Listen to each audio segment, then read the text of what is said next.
Kata-kata bijak Gus Baha yang penuh makna.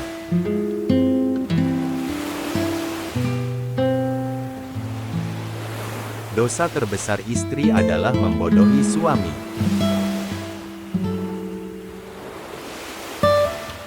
Kebodohan itu merusak, tetapi merasa dirinya paling pintar lebih merusak.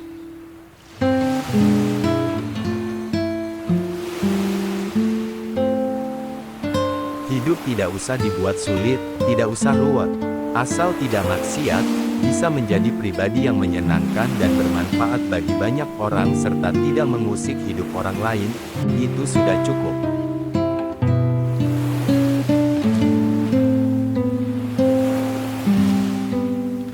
Seringkali kita mengabaikan hal-hal kecil, padahal dari sanalah sesuatu yang besar lahir dan tumbuh.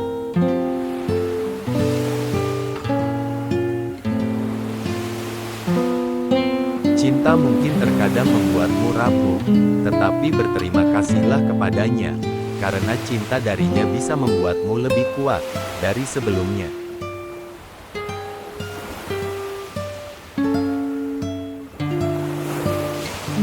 Orang yang tidak mampu melihat kekurangannya sendiri, sulit bisa melihat kelebihan orang lain.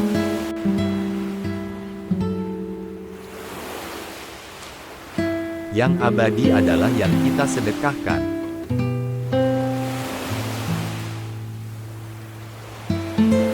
Mencintai tidak cukup dengan tidak melukai yang dicintai, tapi juga harus sabar saat dilukai yang dicintai.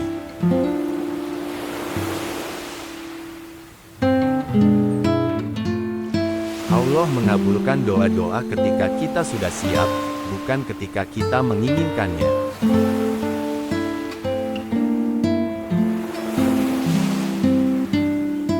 Saat kamu merasa tidak ada orang yang berada di pihakmu, tenanglah karena Allah selalu bersamamu.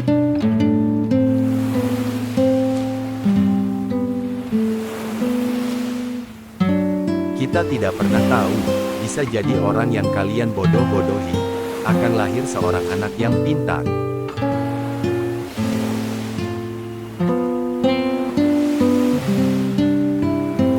Kita diminta untuk saling mengenal dan menasehati, bukan untuk saling menilai dan menghakimi.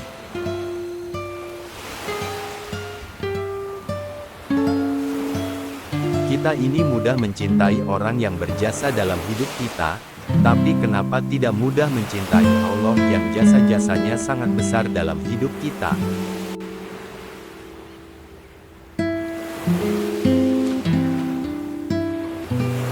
Salah satu kebiasaan buruk manusia ialah suka membawa-bawa nama Allah untuk kepentingan dirinya, seolah-olah apa yang ada di pikirannya selalu sesuai dengan yang dikehendaki oleh Allah.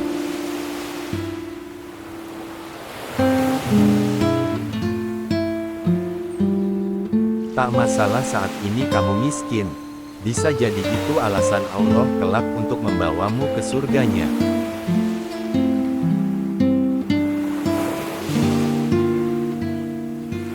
Bersyukur itu perlu terus latihan. Jangan hanya rasa syukur hanya saat memiliki sesuatu.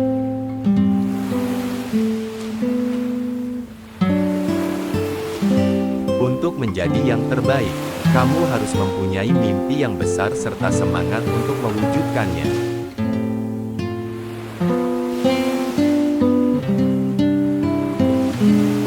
Allah akan mengganti semua luka yang pernah engkau rasakan dengan kebahagiaan yang tak pernah terduga.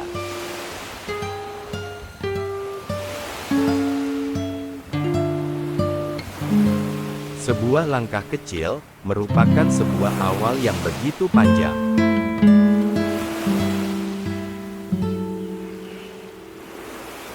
Barang siapa belajar tanpa guru, maka gurunya adalah setan.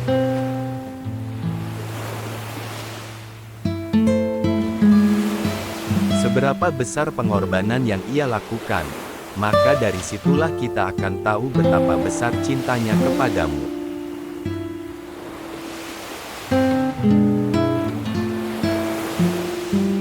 Kita harus curiga dengan otak dan pikiran kita.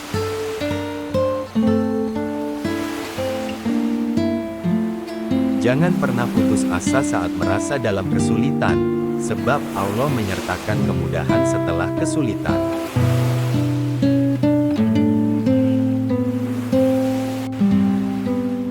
Allah tidak pernah ingkar pada hambanya, meski sekecil biji zarah pun, janji Allah selalu ditepati.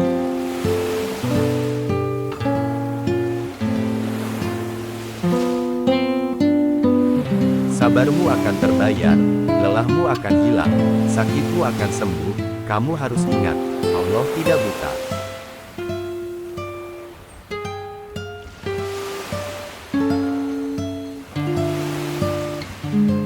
Kalau untuk kenyang hanya butuh satu piring, kenapa harus korupsi?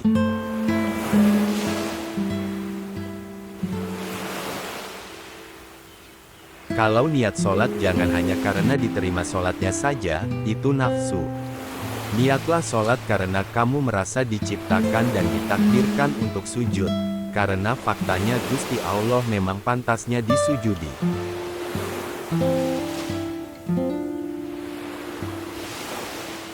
Untuk memperbaiki manusia itu butuh proses, tidak bisa langsung dihabisi.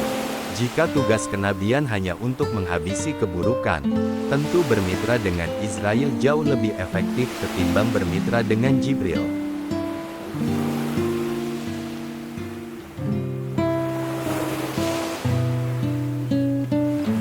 Jangan membenci orang yang sedang kafir saat ini, bisa saja suatu saat orang tersebutlah yang mensyafaati kamu. Tirulah Kanjeng Nabi Muhammad, yang berdoa kepada Allah untuk Sayyidina Umar bin Khattab yang saat itu sedang kafir.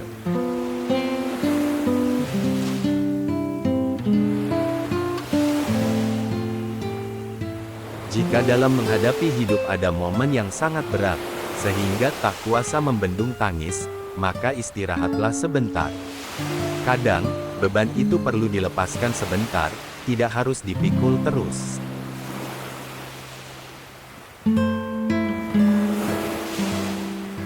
Orang yang tidak mampu melihat kekurangannya sendiri, sulit bisa melihat kelebihan orang lain.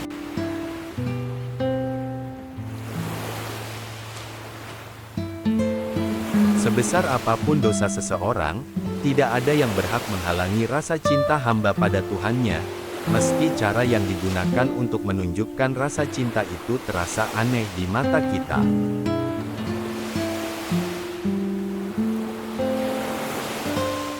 Kalau malaikat datang dan memberitahu saya bahwa kelak saya akan masuk neraka selamanya, apakah saya akan berhenti menyembah Tuhan? Tidak, saya akan terus menyembah Tuhan.